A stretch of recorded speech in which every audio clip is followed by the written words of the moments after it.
your goals help get you out of bed in the morning. If you've got big goals, it just springs you up out of bed. You've just got a lust. You can't wait to rip into the day, rip into your tasks, get that dopamine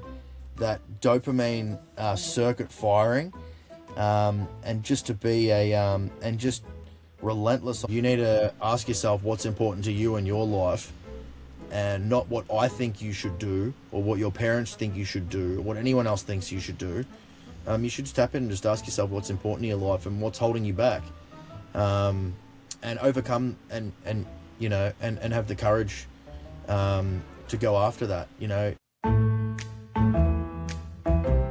Welcome to Steel Success, interviews with felons of flourishing about how they stole thriving lives from the authorities of conformity, comfort and fear.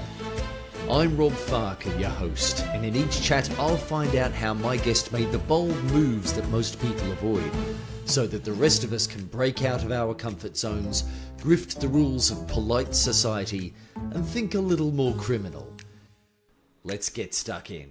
Now, for this podcast episode, I did have my standard introduction, which took as you're probably well aware by now, takes a little bit of an investigative approach of the life of criminal acts of thriving that my guest, that my guest is engaged in to get him to a fantastic point in life. But once my guest sent me through some notes, well, I kind of had a slightly different idea. So if you will bear with me a moment.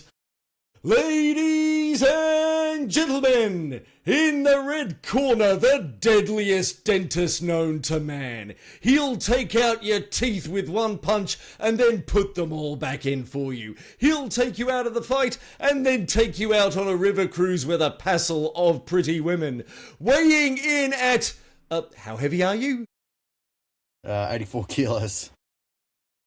4 kilograms. You may know him as Daniel Hetrelezis. Well, here I am trying to get his name right. Did I have this right? Daniel this is me, again, reading from my bloody own handwriting here. Daniel Hetrelezis. Close enough. Okay, how should I do? Hetrelezis. Hetrelezis, not the etsis, the Hetrelezis. Okay. All right, so try that again. You may know him as Daniel Hetrelezis, but here at the Multiversal Brazilian Jiu-Jitsu Championship of Ultimate Destiny, brought to you by the Steel Success Podcast, we simply call him Dr.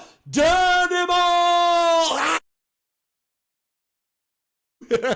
Welcome, Dan. Welcome. So... My brother. Yeah,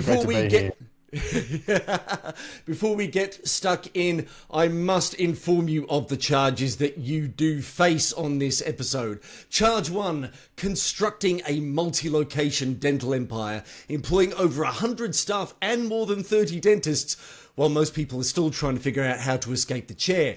Charge 2, engaging in the systematic pursuit of physical dominance through Brazilian jiu-jitsu and competitive bodybuilding, in clear defiance of the idea that professionals should quietly deteriorate at a desk. Charge 3, establishing a high-quality social circle in Tasmania, one of the most out-of-the-way places that you can get, yet somehow turned into a hub of connection, opportunity and momentum. And finally, the most heinous charge of all, committing thrivery, the act of stealing a successful and abundant life from outside expectations and your own fears. Daniel Hetrelezis, how do you plead? Yeah, guilty. Thanks, Rob.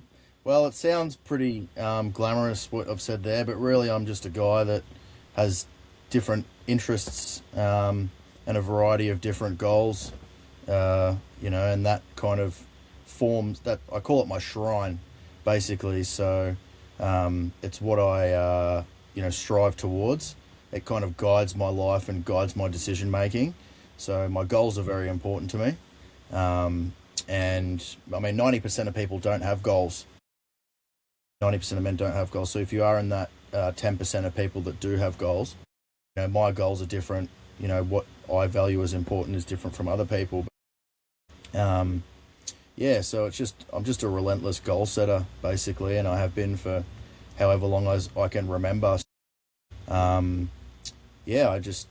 I think what's happened now, and as I'm in my 30s, I'm 36 now, and what's happened is over the years now, it's kind of on autopilot. Like, I work 7 days a week, like, I'm always just doing things. And I think what it is I kind of nut it down now because it's on autopilot. I just think it's a really strong dopamine reward circuit. And if you think about it, like from an evolutionary standpoint, dopamine and setting a goal and achieving it is good for you, is good for your body, is good for the species. So it's just really, I'm just a dopamine reward addict, essentially. And try and set my goals. And I try and set my goals big and bodacious. Almost like I like to set obnoxious goals. Because I think if you're going to set goals, you might as well set them big. Because you're going to have problems either way in your life. Even if you don't have goals, there's always going to be something that's bothering you. So just make sure that whatever it is that bothers you is worth it, basically. So, we often daydream about, I just want to go onto a beach and sip pina coladas all day and sit in the sun. But I don't think that's the answer. For men, I think for men, it's very important for us to take on responsibility, and lean into responsibility. Just lean into taking. I mean, we've got testicles for a reason. We've got testosterone. We make testosterone for a reason, and that's we're more risk. I mean, you look at male behavior. We're the more risky gender, and I think we have that for a reason.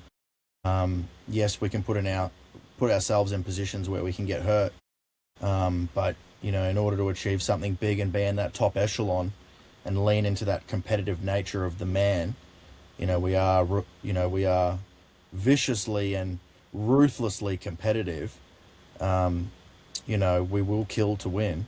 I think you should lean into that, and and to do that, we've got to take risks and we've got to put our nuts on the chopping board, and I think it's a noble way to live, is to set big goals, and go to achieve, and just do your best to achieve them. And what's interesting is, like, you don't even have to know how you're going to get there.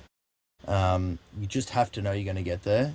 And I'm a big believer in auto suggestions. If you've read the book Napoleon Hill, Think and Grow Rich, I believe in vision boards, closing your eyes, imagining the end result. What does it feel like? What does it smell like? What does it taste like? What is that feeling? And training your subconscious, saying your goals out loud when you're in the shower, and just really bullshitting, because your subconscious doesn't know whether you're full of shit or not. So if you can bullshit your subconscious into thinking that it's real, interestingly, the pathway interestingly seems to make itself appear, and the pathway becomes obvious. Your reticular activating system just becomes wired into that goal, and all of a sudden your whole mind is thinking about, all right, what's going to get me to that goal, and all of a sudden your radar's on. When I talk about reticular activating system, I'll give you a classic example. You got a crush on a chick, she drives a yellow Beetle. All of a sudden you notice all the yellow Beetles that are driving around the yellow. It's the same thing with your goals. When you have your radar on for a certain goal, you just tend to, the pathway just tends to pick itself up, and you tend to start noticing different opportunities. So it's all possible, and everything's possible. You can argue that it does come down to talent or intelligence, but I think that's secondary. The most important thing, I think, is obsession. Just relentless, dogged obsession of getting that goal. And I often say, and I've mentored many young men over the years, dozens and hundreds of men, young men, teenagers, men in their 20s, even older men, and I say that the greatest drug that you can ever experience is success. It doesn't come with a hangover. And there's nothing more gratifying than working for something, taking on responsibility, delaying gratification, and then hitting that goal. It is such a high, and I speak to a lot of men, and I think being a champion and having a champion high performance mindset is something that's dependent on self esteem, and self esteem is generated in the first 7 years of your life.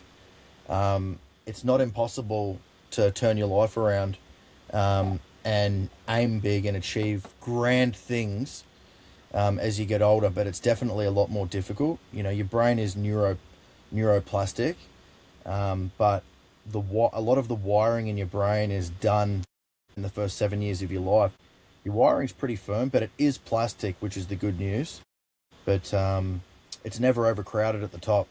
And yes, it's a lot of hard work, and yes, it's responsibility, and yes, there's pressure in that and taking on responsibility, but it's worth it.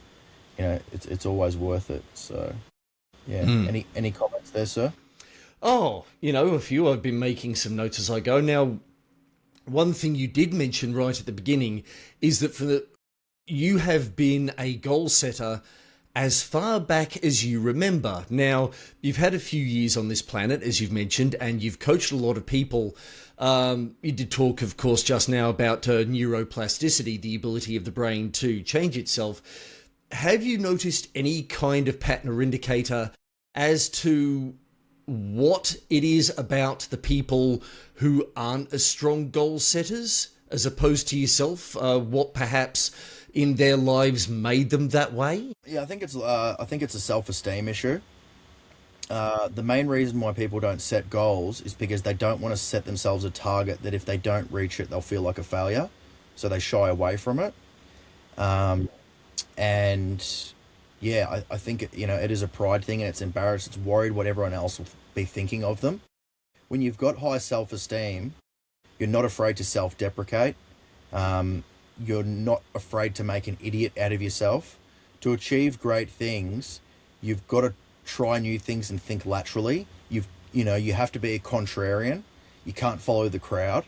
So we have a tendency as humans to want to fit in. That's a normal social bias. That's a normal social desire, is to want to fit in, not get rejected, not get whispered about, not get laughed at, not get gossiped about. But yeah, when you've got high self-esteem, you just don't give a shit, because your self-esteem is like a shield against judgment, is a shield against being ostracized from groups. And I've been ostracized many, many times. And it's been a very key theme of my life. People jealous, haters. I'm very experienced in that area. But when you have high self-esteem, it shields you from that. And you just never give up. You never give in. You stop giving a shit. You still do think, like, I'm still conscious about what people think of me. I'm still conscious about people judging me. If I said I didn't care what people think about me, I'd be lying. But you've just got to shut that part of your brain off.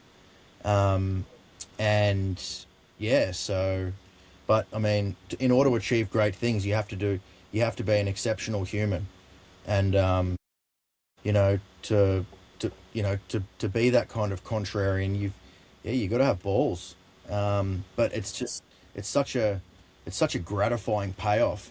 If they're your goals that are important to you, deep in your heart, if you spend some time by yourself, no outside signals, close your eyes, spend a weekend or whatever, go for a really long walk, 5-6 hour walk, and just ask yourself, what's important to me in my life? What does my dream life look like? What does my dream day look like? My dream week?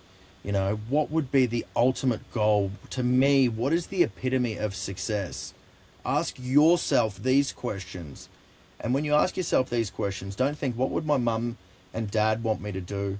What would that group of people want me to do? Fuck them. Ask yourself what you want and lean into it and own it. And you don't have to go and share with the world what your goals are, but it's just an amazing journey to go on, the journey of success, super success. It's a very rewarding feeling to go in that high performance lifestyle, and it feels very liberating. And it's also very liberating when you take the weight off your shoulders to stop having to impress everyone and fit in, you know? People don't care, and people aren't thinking about you as much as you think. When you go to bed at night, you're thinking about yourself, and you can worry about what other people are thinking about you. They're doing the exact same thing. It's called the spotlight bias. And Winston Churchill said it very well. He said, at 20 years old, you're worried about what people are thinking about you. At 40 years old, you stop caring what people are thinking about you. And when you're 60, you realize no one was thinking about you at all. You're not that important.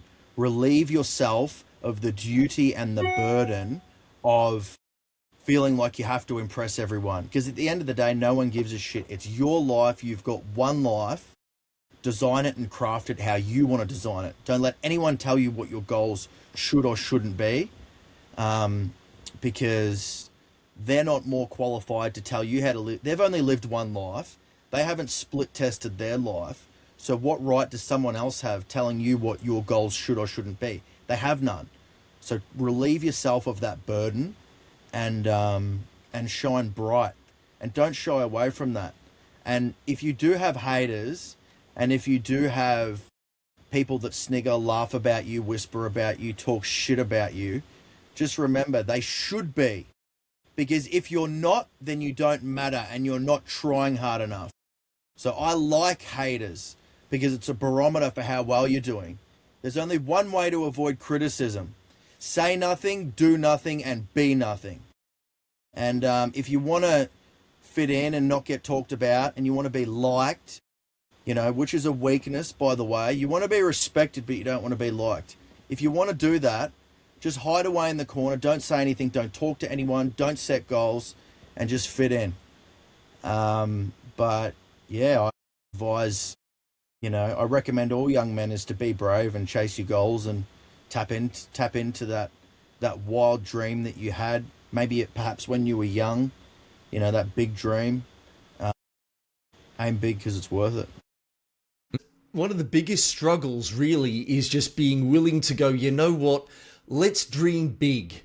Because even if I don't get a Lamborghini, I might still wind up with a Ford Mustang or something just as nice, and the rest of the life being generally awesome, even if it is Lamborghini-less, or I don't necessarily live in a whopping great mansion. I will probably still wind up living in a very nice house and with a very nice person to share it with. But it just does seem like this struggle where you're almost told to be modest, and that if you go along with it, it shrinks you down, and you don't wind up going anywhere at all, and just worried about where the next meal is going to be coming from.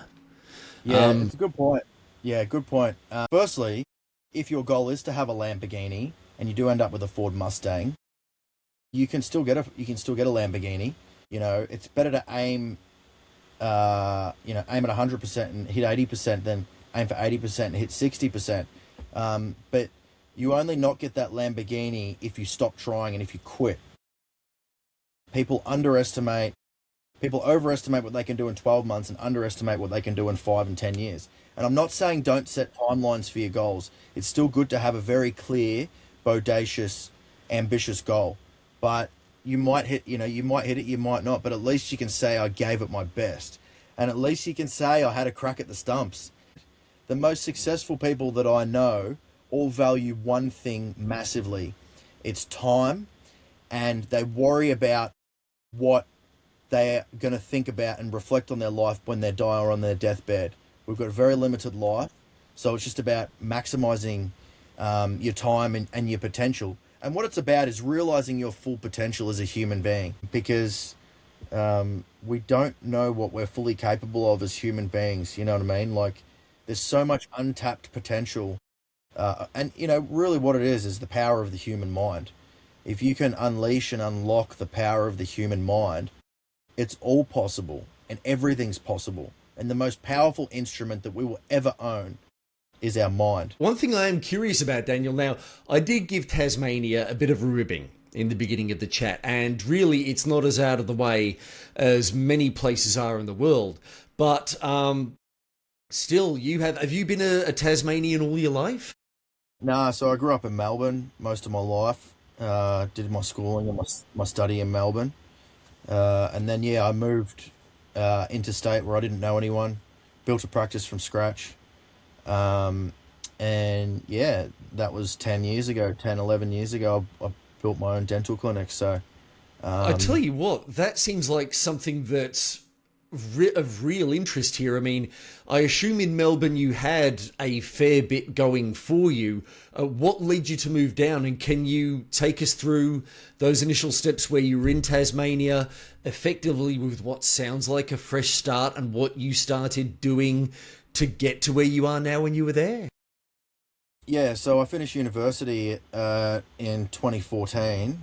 And then I worked at a whole bunch of different clinics the following year. And then I started my clinic the year after. And I was looking at various different locations of where the best place to set up a dental practice is. And Tasmania was one of the options. And yeah, I spoke to an advisor and they said, go to Tasmania. And I didn't even blink. I just came down here straight away. Didn't hesitate um, because I wanted to set myself up where, if you're gonna step over obstacles, you might as well step over the lowest obstacle possible. Why would you make it difficult for yourself? So for me, it's all about getting the low hanging fruit, as Warren Buffett says. Um, so yeah, Tasmania, it was just a no brainer. I just didn't even blink. So yeah, moved down here, and even though Tasmania is not as socially vibrant as say Melbourne, um, I think in my mind I am the scene. I can have fun wherever I go. It's a mindset thing. It doesn't matter kind of what I do. I think I'd be good at it or love it because I'm a positive person and I tend to take the positives out of everything. Like I did bricklaying as an example. I was a furniture removalist and did a whole bunch of labor intensive jobs and stuff when I was at uni. So, and I learnt to love them because, I just take the positives out of it. Um, I think my mind is positively polarized, and my default is positivity and optimism. Yes, that does mean I have perhaps been delusionally positive in many times. So that does have to be tempered with risk management. You don't want to be delusionally positive, and take any kind of crazy risks. So, but that just comes with being in your 20s and stuff like that. You're just a lot more risky, a lot more naive and stuff like that. So, it's good to be optimistic, but you just have to protect yourself as well because there are people out there that do want to chop you down, and that do have a target on your head, especially when you're really out there and you're super successful. People get tall poppy syndrome, especially in Australia. So you just got to protect yourself against those people because they do exist. And there are people out there whose sole objective it is to chop you down. So you've just got to not unnecessarily put your neck out there. You've just got to think, it's just a chess game. You've just got to think 4 steps ahead and just think, how can this person bring down everything I'm trying to work towards, and just try and temper it and manage that risk, but still, wildly pursue your goals and dreams.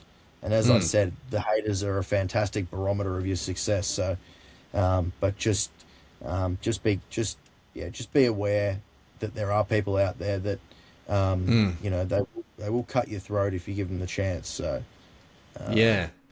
don't be It's naive and don't be too trusting, because even though it's a shitty way to live, a harder way to live is to trust everyone, because you're just going to live a painful life. Because when you are too kind and you are too trusting and you think everyone thinks like you, there are people out there who will try and take advantage of you. There are people out there who will try and leech off you. So, yeah, don't be an easy target and don't be a spineless walkover. One thing I learnt in my 30s was, in order to be successful, there's many things. I think, and we can talk about culture and stuff like that as well, with being like leadership and stuff like that. Positivity is very important, but being tough is very important as well, and being emotionally tough is a very important quality. Because if you're weak, people will sniff it out, and yeah, you'll get taken advantage of. I mean, I will say, you were talking about haters a little bit earlier on. The change in mindset that comes about. Just recently, I've been putting a lot of videos up on YouTube, and a few of them have got some negative comments, and on Instagram, some rather rude memes were posted. And I was amazed at how recently I got my mindset had changed from, I might have gotten offended or scared, or thought, oh, maybe I should take this down, but instead it felt almost like a celebratory moment. Here are these people who are willing to go to the extra effort, even if they don't like what I'm doing. And in a way, all they're doing is posting a meme and making a smart comment. It's like, well, it's evidence that they at least watched and put the time into, So 100%. there is that, but that's, as you say, it's like getting haters is that indicator that you are heading in the right direction. If someone cares enough to not like you, Oh, you gotta love it. You get a negative comment or something like that. I love it. I genuinely enjoy it. I love it. I thrive off it. I love it. I love haters. Just honestly, and I mean this from the bottom of my heart, it gets me off. There's nothing I love more than a negative hater, a sniggering hater that lifts their lip when they look at you, and because all you are doing is reminding them of what they're not. It doesn't matter if they're talking good about you or bad about you, as long as they're talking about you. Because if you didn't matter and you weren't relevant, they wouldn't talk about you. The only way to avoid criticism is to say nothing, do nothing, be nothing. So when you see that shit, that's a fantastic sign. You need to go harder. You know what I mean? Absolutely. 100%. Yeah. Now, you did mention in that choice to go to Tasmania, you mentioned that you had an advisor who suggested Tasmania as destination to you.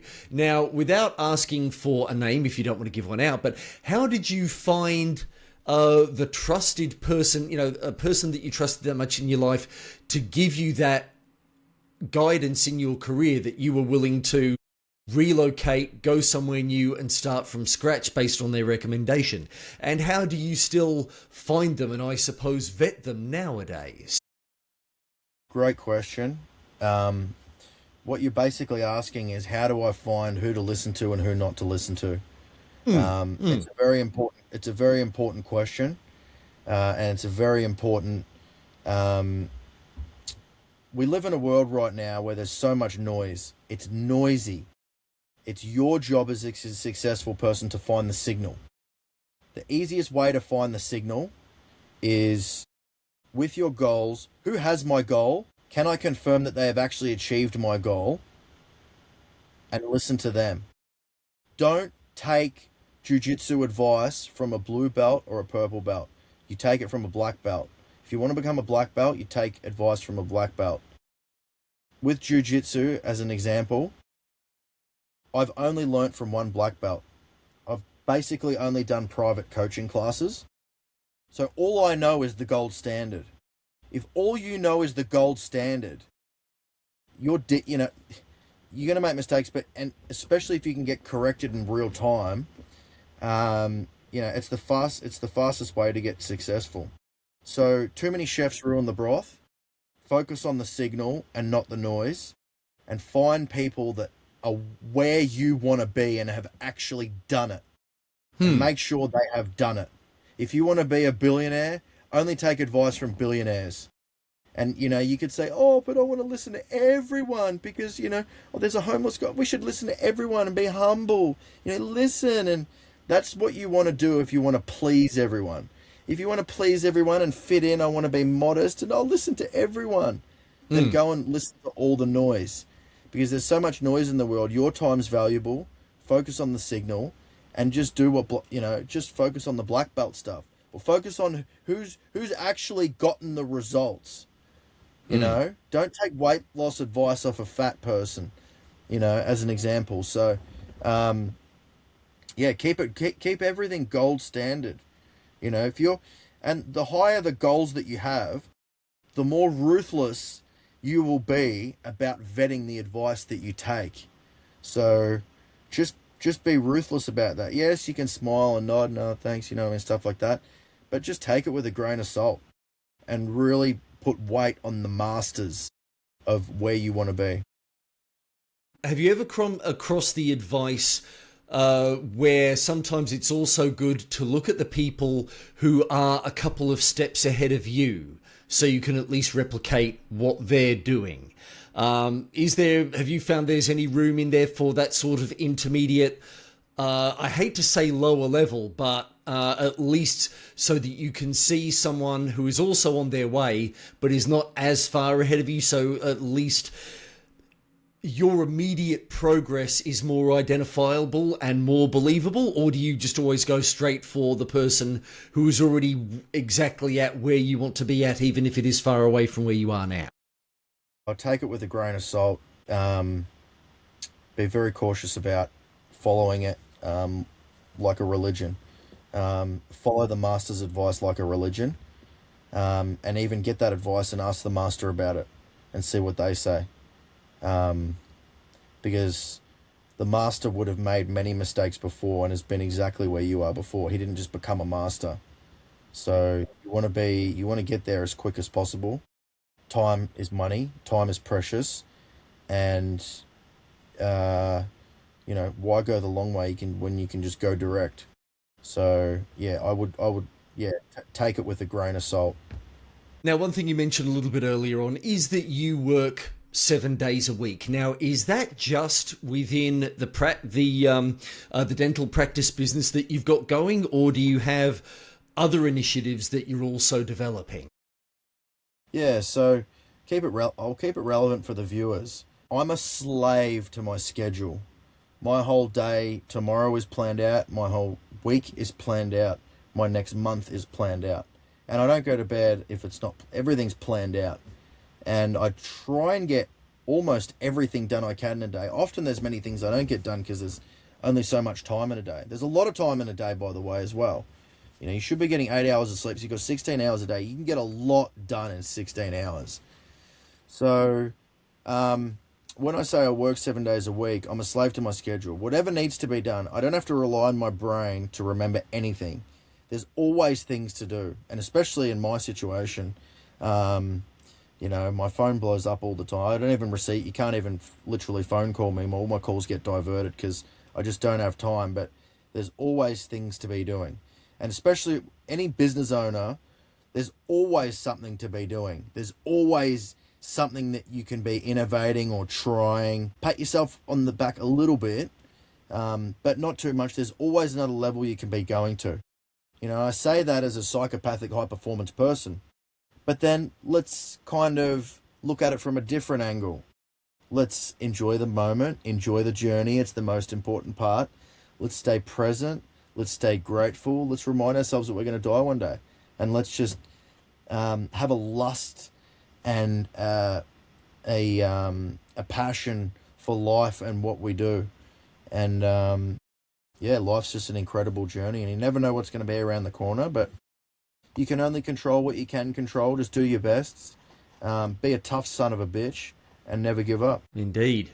So tell us a little bit about where you are now, Dan. So what's occupying your life? What's generally in your schedule week? Yeah, so week to week, my schedule is I work on patients, and then I'm the CEO of my company as well. So I'm managing all of my dental practices, and I'm managing the dentists, and I'm managing all the managers. And I'm also managing the board of directors as well. So there's a financial side, there's a legal side, there's an accounting side, there's a tax side, which all sounds pretty boring, but it is when you just look at it like that. But I've got big goals and I just love getting out of bed. Your goals help get you out of bed in the morning. If you've got big goals, it just springs you up out of bed. You've just got a lust. You can't wait to rip into the day, rip into your tasks, get that dopamine circuit firing, and just to be and just relentless on setting tasks. So that's kind of my work. That's my bread and butter. That's my main income. And then obviously, investments, finance as well forms a part of my mental diet.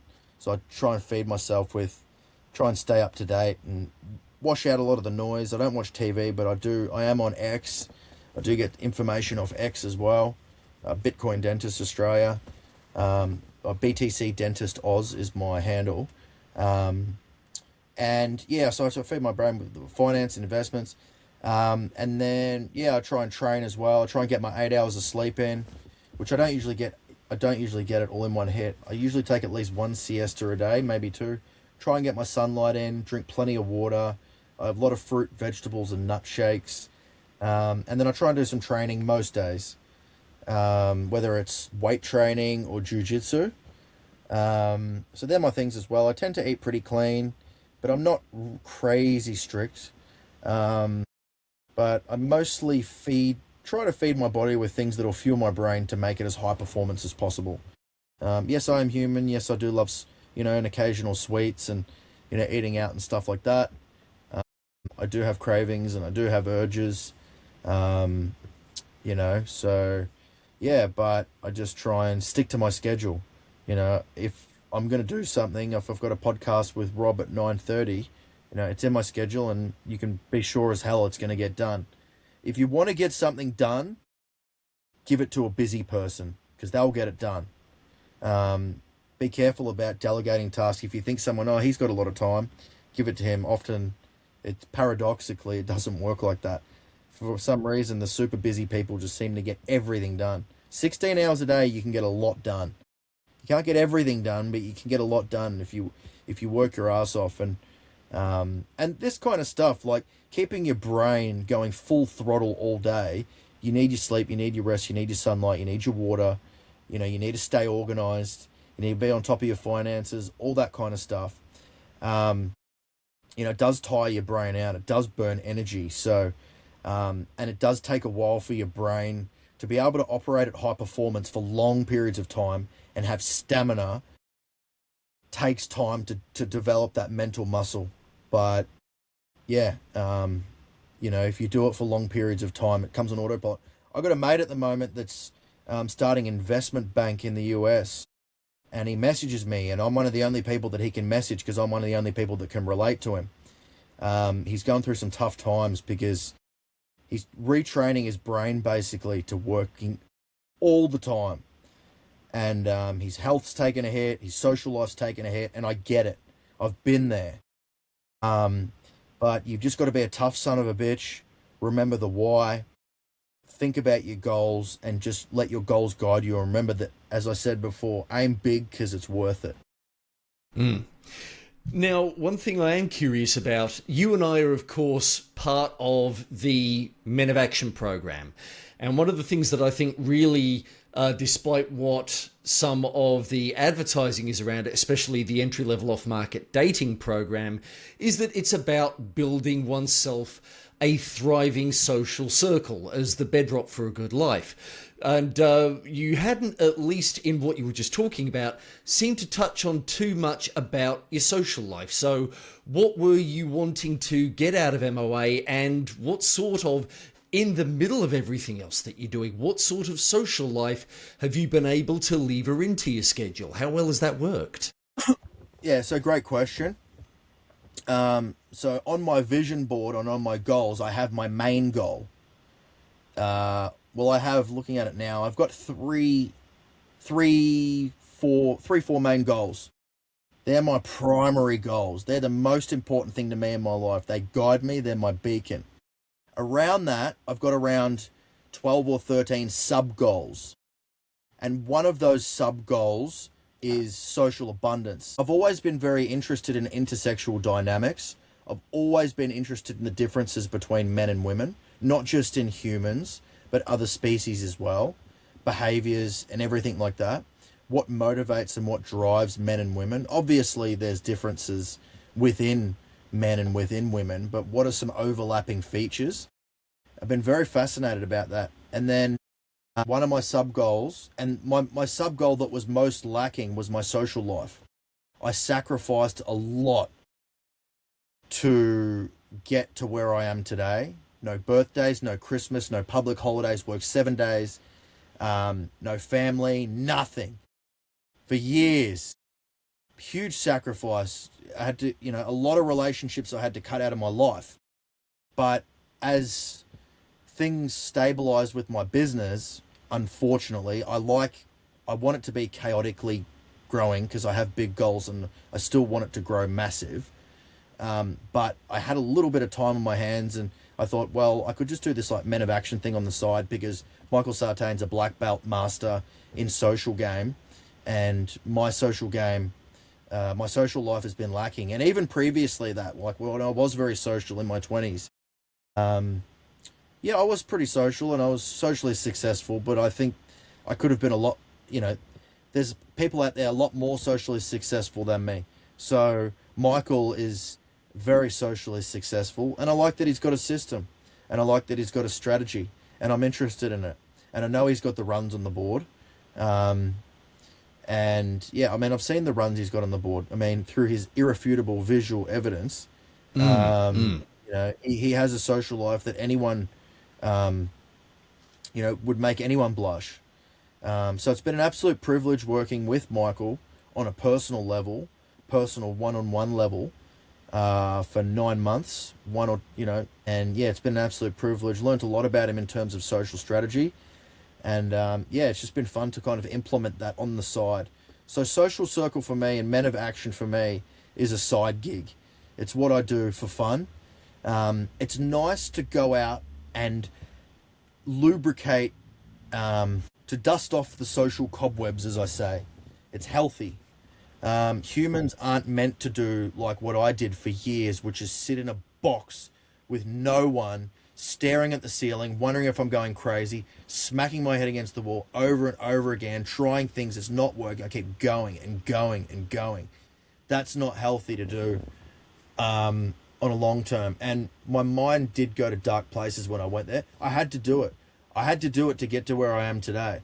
I had to make those sacrifices, because if I didn't, I wouldn't be where I am today. And I'm not saying I've reached the end yet. I'm still not happy with where I am. I still want to go on and achieve bigger and better things. So I'm still in psychopathic high performance mode. It's autopilot for me now.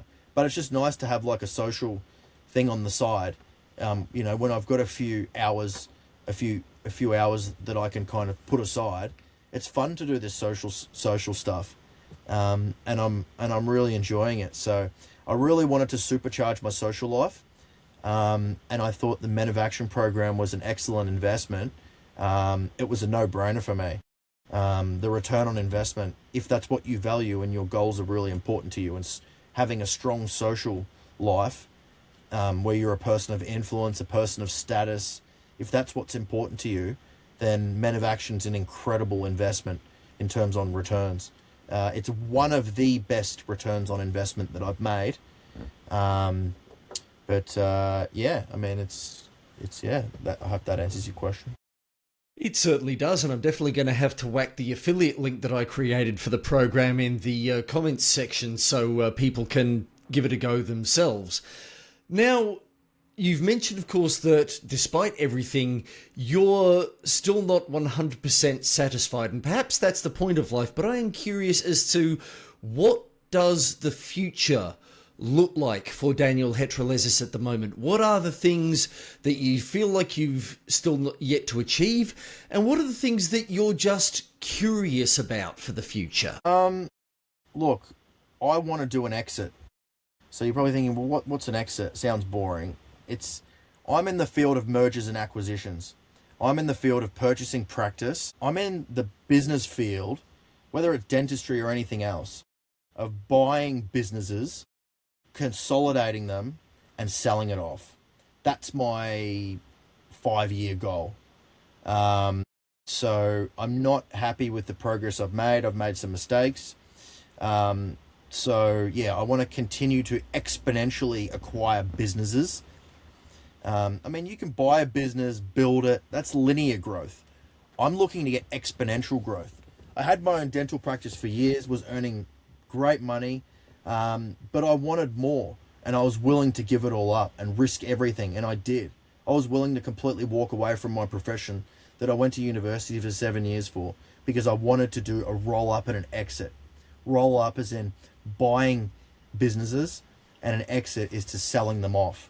Ideally in the public share market, or whatever is the most appropriate avenue at the right market time. So that's my major goal in the next 5 years. And then after that, I do an exit. Then I want to go into real creative mode. Like combine motivational speaking with music production and adding value to young men's lives by, giving them some tools mentally and like practical tools on how to be successful financially, from a mindset point of view, from a goal setting point of view. And I'll be able to do that after I do an exit, because then I can say, there's nothing I haven't achieved. I've achieved some great things in my life so far, don't get me wrong. I think by anyone's standard, I am a successful person given my age and what I've been able to do. I think I'm a young person, and I think what I've achieved so far in my life has been, most people would call that successful. There's more successful people out there than me. Not many, but there are a few. But this is the marathon of business. Business runs in my family, it runs in my blood. This is the holy grail of my goals over the next 5 years. After that, then I'm qualified to really mentor young men. And I was mentoring young men even in my 20s, but I thought I need to really be selfish. I can't be focusing on these young men too much. Most of them disappoint you, and I need to be selfish for my goals. So if you do invest your time in trying to help other people, don't overinvest yourself. I'm very skeptical of charities, donations, being too invested in other people's lives and making sure that they have good lives. I think for the most part, it's a waste of time. For the most part, people will disappoint you. One of the best ways to inspire people is for you to reach your own full potential. And through example, people will be inspired. Look at what he's doing, not what he says to do. So have a look at the athletes, the ones that are in the ring, putting their nuts on the chopping board and taking risks and taking action. And that's one of the best ways to inspire your family and your friends and people you associate with. And that's how you'll get that respect. And when you get that respect, then people will listen and probably follow.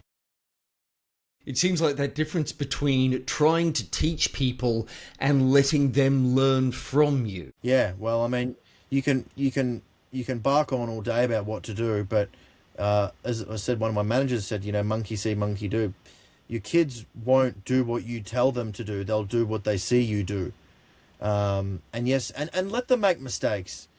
At least it means that they're trying. Because, I was speaking to some staff yesterday, and I said, I like it that you guys are making mistakes, because it means that you've got the courage to give something a crack.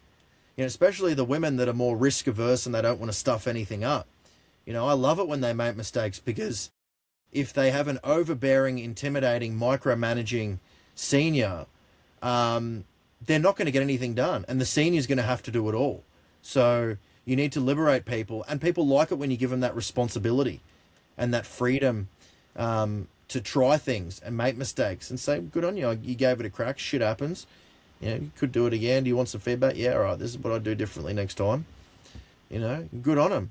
We all make mistakes, and mistakes are necessary and intrinsic to growth. Mistakes are natural with growth. Yeah.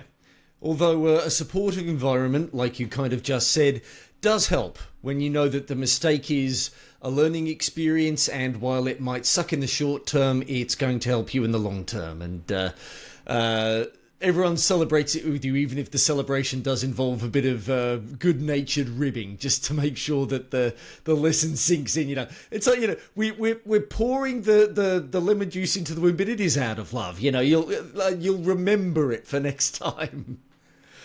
Yeah, for sure.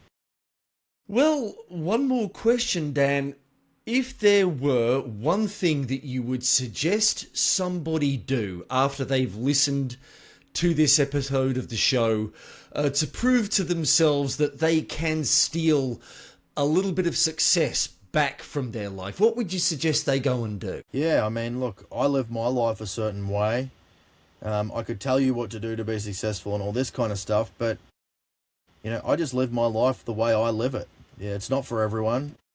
It may sound glamorous as to the things that I do, or it may not, but um, it's, the super successful high performance lifestyle is not for everyone.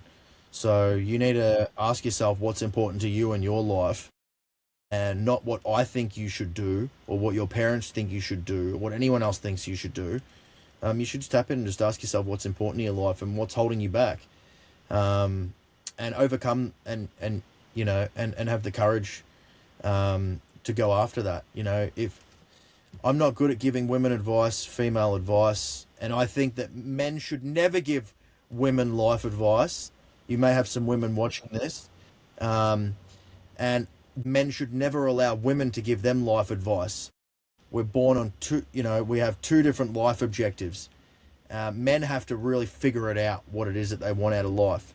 So if you're a dude watching, ask yourself what's important to you in your life, what success means, what living your best life means to you.